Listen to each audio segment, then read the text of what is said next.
Bismillahirrahmanirrahim. Assalamu alaikum. Welcome back to your online lecture series of EE 314 Measurements in Instrumentation. This is the third lecture of week 13, your lecture number 43, and this is the third part of our design problem based examples. And in this lecture, we are going to discuss about the signal conditioning for thermocouples and voltage based sensors. So let's get started. So this is your first design problem for today's lecture, and it states that a system is needed to measure flow which continuously cycles between 20 and 30 gallons per minute with a period of 30 seconds.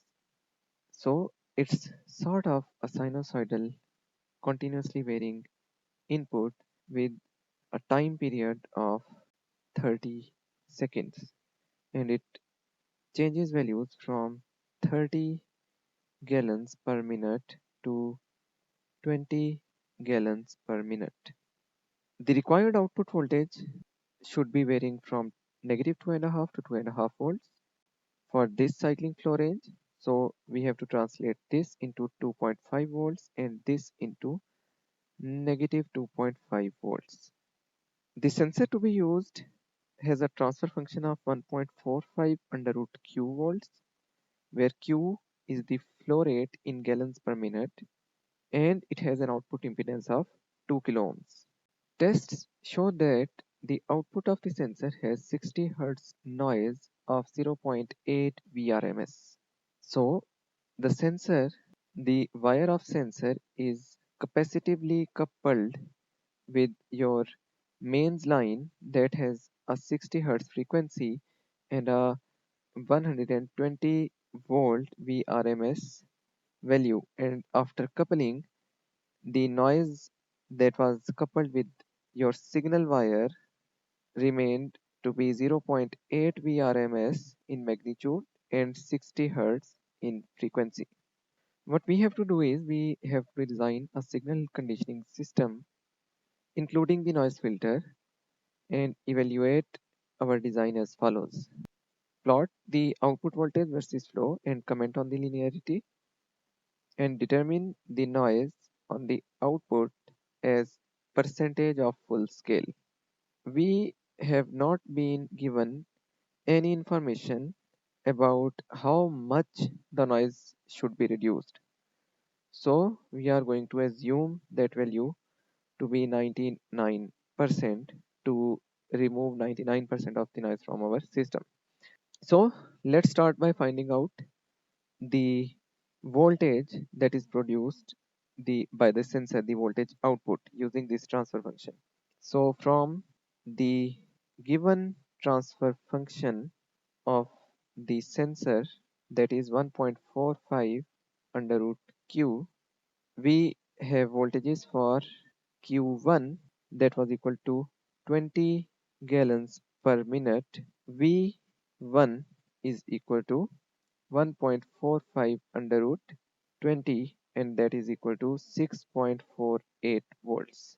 And for q2 that was 30 gallons per minute, V2 is equal to 1.45 under root 30, and that is equal to 7.94 volts.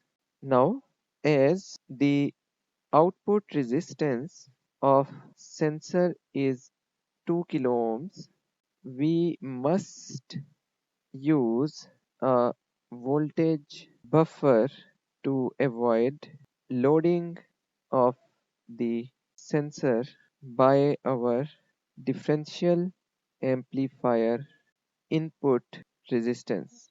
Let me tell you here that the input resistance of an amplifier is infinite, but in case of differential amplifier or a summing amplifier or an inverting amplifier, the input voltage is not directly connected with the negative terminal of that amplifier.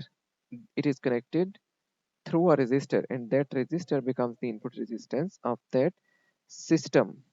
So the amplifier still has an infinite input impedance, but the system, the configuration, has a finite input impedance, and for that we have to use a voltage buffer in series and that voltage buffer configuration has infinite input impedance, so that will not load our sensor. Now coming to the period of our signal. So the period of our sensor signal is 30 seconds. This implies that the frequency is equal to 1 over 30, that is equal to 0.033 hertz, and the noise signal is 60 hertz, and we want to reduce the noise by 99%. So this means that the gain should be equal to 0.01, and that is equal to 1 plus f over fc squared. And this is the formula for a low pass filter, because our signal frequency is 0.03 hertz and our noise frequency is 60 hertz. So our signal frequency is lower than our noise frequency. So we want the lower frequency signal to pass and the higher frequency noise to be blocked. So we use a low pass filter for that. This gives us the critical frequency of our filter, that can be found by putting f is equal to the frequency of noise. So 1 plus 60 over fc whole squared, and this gives us fc equal to 0.6 hertz. So this is now the critical frequency of our low pass filter, that will block 99% of the noise but will let the signal to pass. But there will be some attenuation of the signal also. So let's find out how much the signal will be attenuated. So this gain is equal to V out over V in, and that is equal to 1 over under root 1 plus f over fc.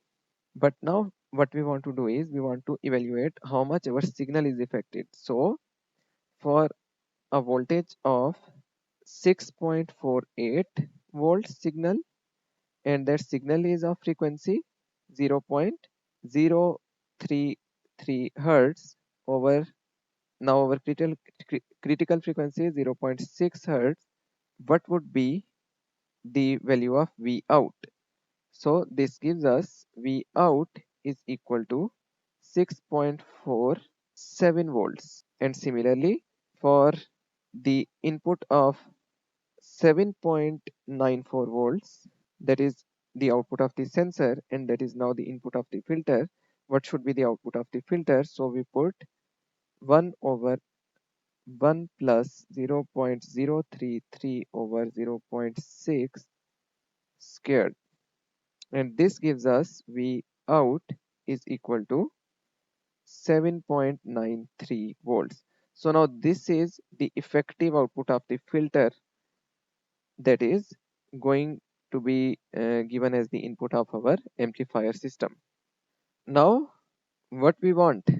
We want our flow rate of 20 gallons to 30 gallons per minute to be transferred to negative 2.5 volts to 2.5 volts. And how much voltage we are producing for 20 gallons per minute? 6.47 volts, and for 30 gallons per minute we are producing 7.93 volts, that is the output of our filter. So we want to convert 6.47 volts to negative 2.5 volts and 7.93 volts to 2.5 volts. So that is a very simple problem. We have the equation of our amplifier. It is, as it is a linear device, we have V out is equal to mv in plus v naught. So for a V out of negative 2.5 volts, our input is 6.47 volts and plus V naught, and for an output of 2.5 volts required, our input is m into 7.93 volts plus V naught. So we have two equations and two unknowns, m and V naught, and solving these equations simultaneously gives us m is equal to 3.42 and V naught, that is the offset, is equal to 24.6 0.63 volts. So the final expression of our equation will become V out is equal to 3.42 V in minus 24.3, or V out is equal to 3.42 into V in minus 7.2. So this is our final expression that we have to now implement using an amplifier circuit. So let's draw that circuit. Here we have our sensor output, that is VQ. The sensor resistance is 2 kilo ohms output resistance. So what we want is we need to pass it through a buffer. So here is your voltage buffer that will remove the effect of loading. Now we want to pass it through a filter, a low pass filter with a critical frequency of 0.6 Hertz. So for that we found the value of resistance to be equal to 265 kilo ohms and capacitance equal to 1 microfarad for the FC is equal to 0.6 Hertz low pass filter. So a low pass filter is a series resistor with a parallel capacitor that is grounded. So this is 265 kilo ohms and this is 1 microfarad. Now the output of this filter needs to be amplified and it should be given an offset of 7.2 volts.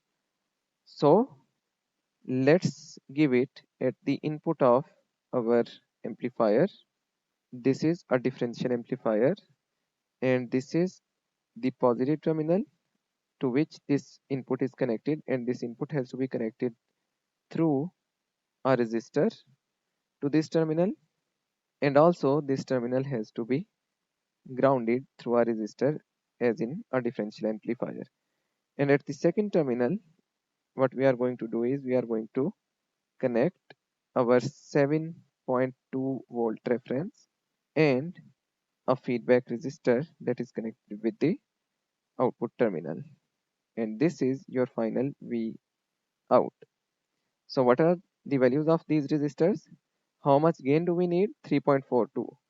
So let's select this as 342 kilo ohms and this resistor as 100 kilo ohms, and these are in pairs, so this is also 100 kilo ohms for a differential amplifier and this is also 342 kilo ohms for a differential amplifier. So this is your complete circuit, and this V out is this equation here. So that was a fairly simple problem, but it just combined two analog signal conditioning circuits together. One is a differential amplifier based implementation or shifting of voltage, and the second one was filtering of noise. So this is and now we are moving towards complete solutions, and in real life you are actually required to design complete systems. You are not designing just a part of a signal conditioning system. So your signal conditioning systems will require you to convert one form of signal into another, like to convert change of resistance into change of voltage or change of current into change of voltage, and then you will have to shift the levels of those voltages, and then you have to filter out the noise, and then you have to convert that signal from analog to digital and so on. So usually in your real life applications the signal conditioning system comprises of multiple modules including analog signal conditioning, filtering, digital signal conditioning and so on. So this example is just the start of that. And in the second example that is based on a K-type thermocouple, we'll try to combine again two modules of a bigger signal conditioning system, and those two modules will include analog signal conditioning and digital signal conditioning, like shifting of voltages, conversion of resistance into voltage, and conversion of analog signal into digital signal. So effectively not two but three modules will be discussed in the coming example. This question number 6. So let's get started with that. So the problem states that a K-type thermocouple based temperature measurement system has to be designed, and it must provide an output of 0 volts to 5 volts for a temperature variation of 400 degrees to 800 degrees Celsius. A 3-terminal solid-state sensor with an output of 15 millivolt per degree centigrade will be used to provide the reference compensation. So we are using a thermocouple, and we know that a thermocouple requires a reference, a fixed reference, and if it is not a fixed reference, we have to provide a manual reference compensation, and that reference compensation is being made using a 3-terminal solid-state sensor, and the transfer function of the output of this solid-state sensor is given as 15 millivolts per degree Celsius. So we have to develop a complete signal conditioning circuit to meet the above requirements. We have to find the supply voltages needed for this solid state sensor and the operational amplifiers, and we are going to find them based on the required values of outputs from those two portions. And lastly, the final output of the analog signal conditioning circuit needs to be fed into a microprocessor through an ADC, and that's why we want to convert our signal from 0 volts to 5 volts, because this value of 0 to 5 volts is compatible with the ADC input, and we want to have a temperature resolution of 2 degrees Celsius. So we have to find the appropriate ADC, and finding the appropriate ADC means to find the number of bits of an ADC, that how much should be the size of that ADC, 8 bit, 12 bit, 10 bit, or whatever. And also we have to find the required supply and reference voltage for that ADC.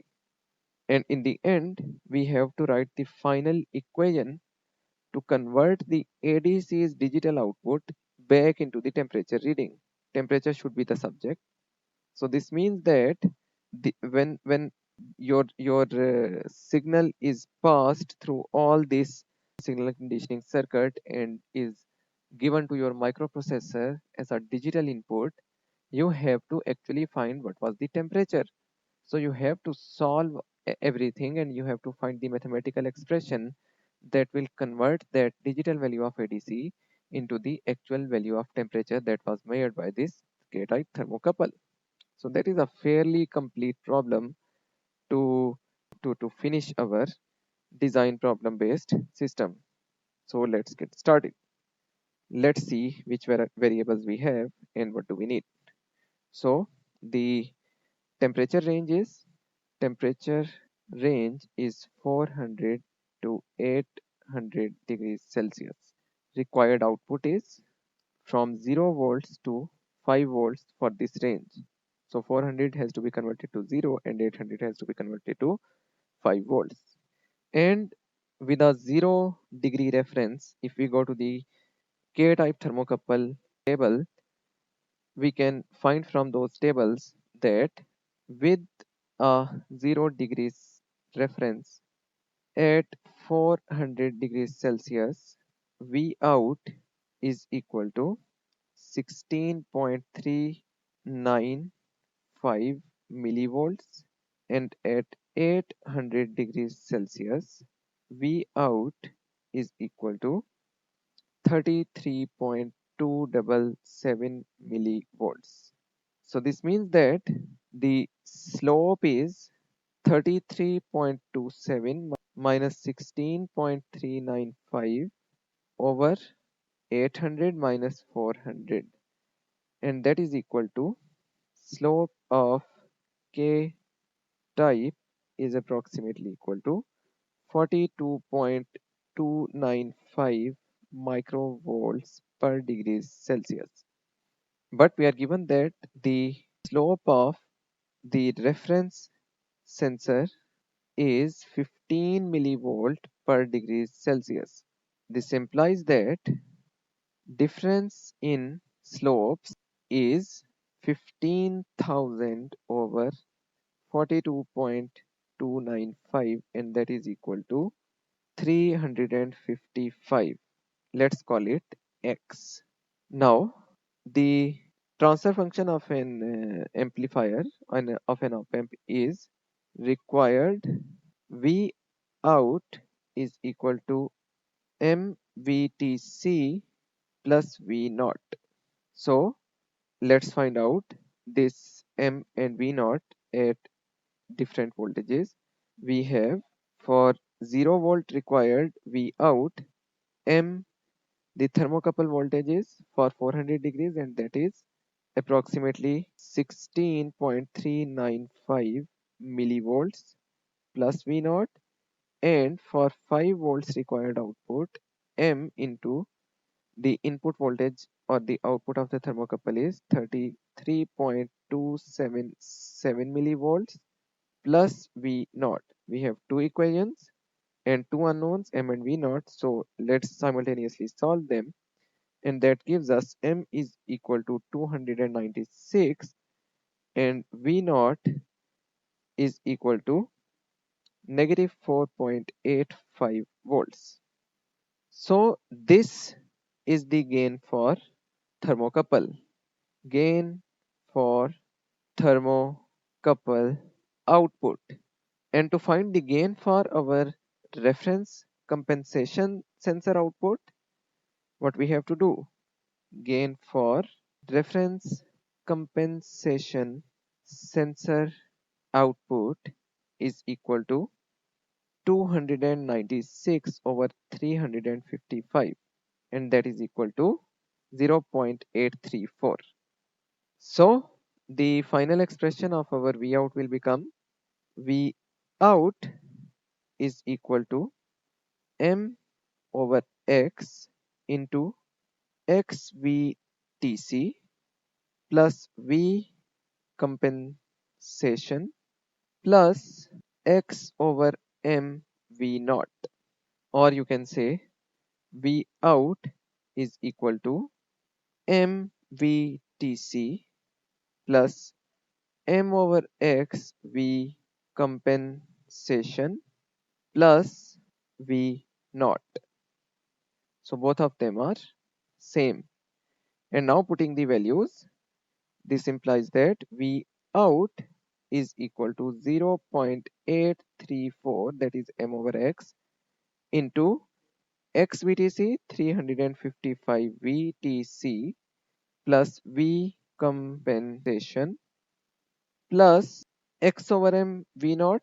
V naught was minus 4.85 and X over M will become around 1.2, so that will become 5.815 volts, and that is not plus, that is negative. So this is the expression of our required V out of our analog signal conditioning circuit. We have to implement this expression using our analog signal conditioning circuit design.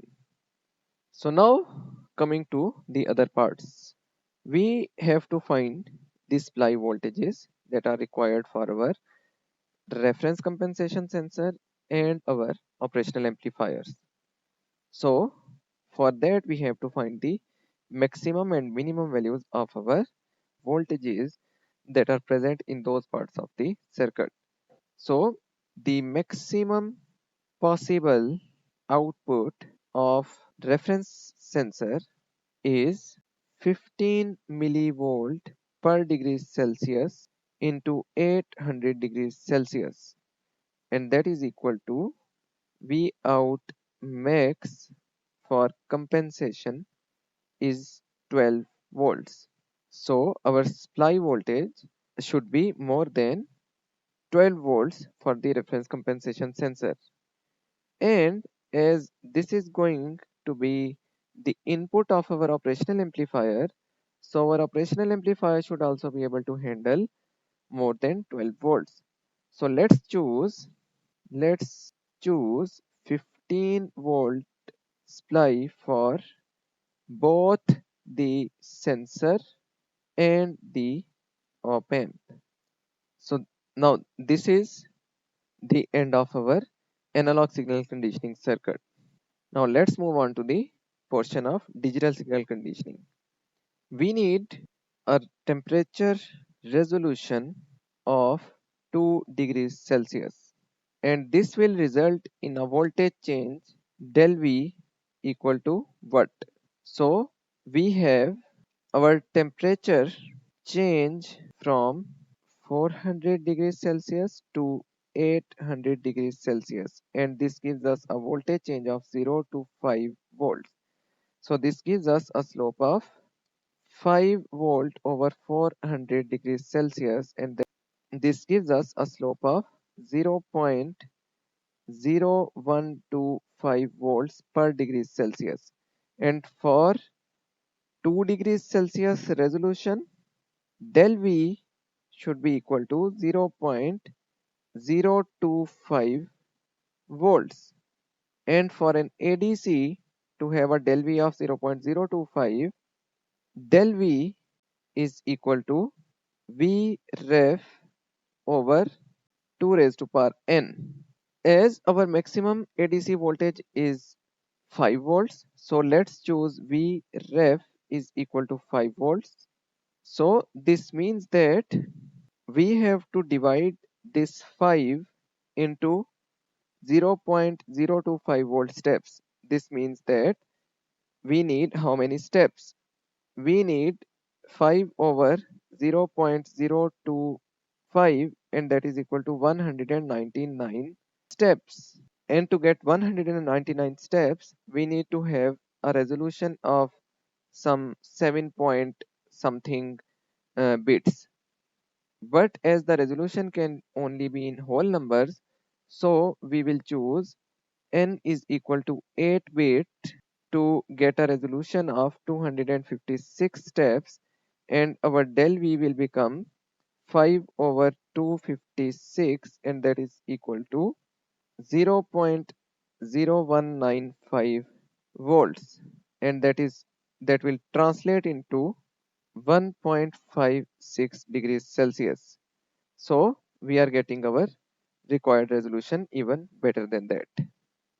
Now the ADC output is equal to V out into 255 over 5, that is the digital output of ADC.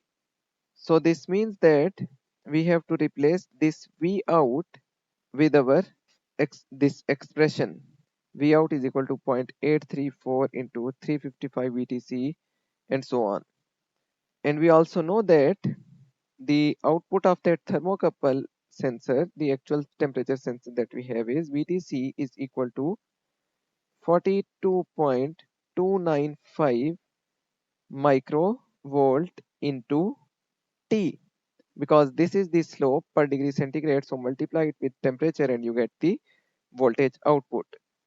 So this will give you your V out equal to 0.834 into 355 into 42.3 micro into T plus V solid state sensor for compensation minus 5.815.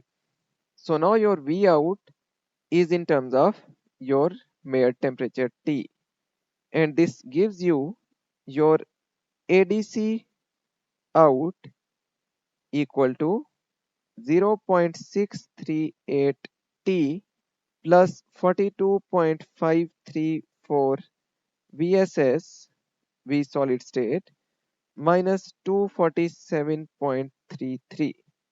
So this is your ADC output in terms of temperature, while your temperature in terms of ADC output is equal to, let's solve it here, T is equal to ADC out plus 247.3 minus 42.534 VSS divided by 0.63.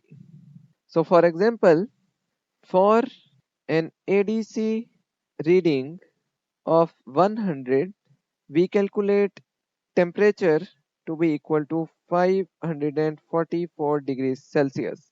But using our formula, the temperature should be 400 plus 100 over 256 into 400, and that is equal to 556 degrees Celsius. So there is an error of approximately 2.2% in our final formula, this one.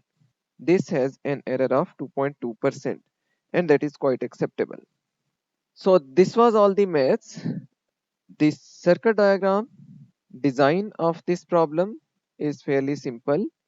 That is similar to the design of any other thermocouple type example that we have solved. So the mathematics of this problem was a bit lengthy and a bit tricky, while the actual circuit design of this problem is fairly simple. You will have to interface a K-type thermocouple with a differential or an instrumentation amplifier, and you will have to couple a solid state reference compensation sensor with an other operational amplifier, and then using a third operational amplifier you will be adding or subtracting that reference compensation from your differential output of that K-type thermocouple. So I'm not going to draw that circuit for you here. You can draw it easily using the given calculations that we have done here. The main thing was to develop these equations, and after developing this equation and after developing this equation, circuit design is fairly simple. So this was a complete problem, a complete design problem, including both the analog and digital signal conditioning concepts. And these type of problems you are going to actually face in your real world applications. And I hope this problem will help you in understanding such situations. So that's it for today's lecture. I hope it will help you in future. And this is the end of your online lecture series of EE314. So congratulations for that also. And we are going to have a live session after this lecture as well. So looking forward to see you guys there and expecting you to have good questions related to these problems. So till then, take care, stay safe. See you in the next live session, inshallah. Allah Hafiz.